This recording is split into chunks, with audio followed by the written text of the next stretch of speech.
একটি বাঘিনী, একটি দম্পতি আর ভালোবাসার সেই গল্প যা ভাষায় প্রকাশ করা যায় না।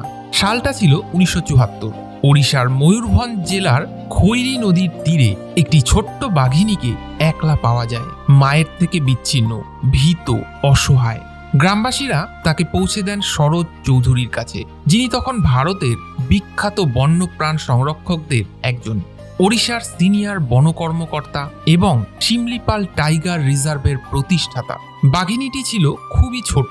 শরৎ জানতেন জঙ্গলে এই ছোট্ট বাঘিনীর জীবন সুরক্ষিত নয়, তাই তাকে নিজের বাড়িতেই আশ্রয় দিলেন। তার স্ত্রী নিহারনলিনী তাকে মায়ের স্নেহ দিলেন, তার ক্ষত সারালেন, ভয় দূর করলেন, নাম রাখলেন খৈরী।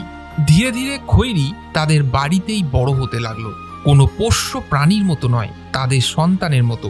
না কোনো খাঁচা, না কোনো ভয়, শুধুই ভরসা। অনেকবার চেষ্টা করা হয়েছিল খৈরীকে জঙ্গলে ছেড়ে দেওয়ার, কিন্তু প্রতিবারই সে ফিরে এসেছে, কারণ এটা ছিল সেই জায়গা যেখানে সে নিঃশর্ত ভালোবাসা পেয়েছিল।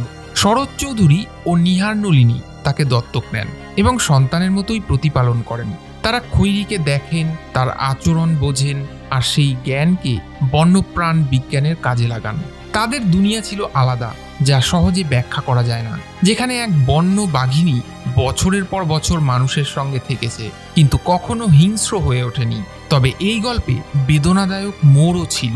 1981 সালে খৈরী রেবিজে আক্রান্ত হয় এবং মারা যায়। খৈরী চলে যাওয়ার পর শরৎ চৌধুরী সম্পূর্ণ ভেঙে পড়েন।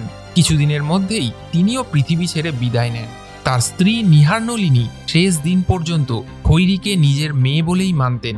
আজ খৈরী নেই, শরৎ চৌধুরী ও নিহারনলিনীও নেই, কিন্তু তাদের গল্প আজও বেঁচে আছে, কারণ এই গল্প মানুষের সঙ্গে বন্য প্রাণীর বিশ্বাস আর ভালোবাসার গল্প।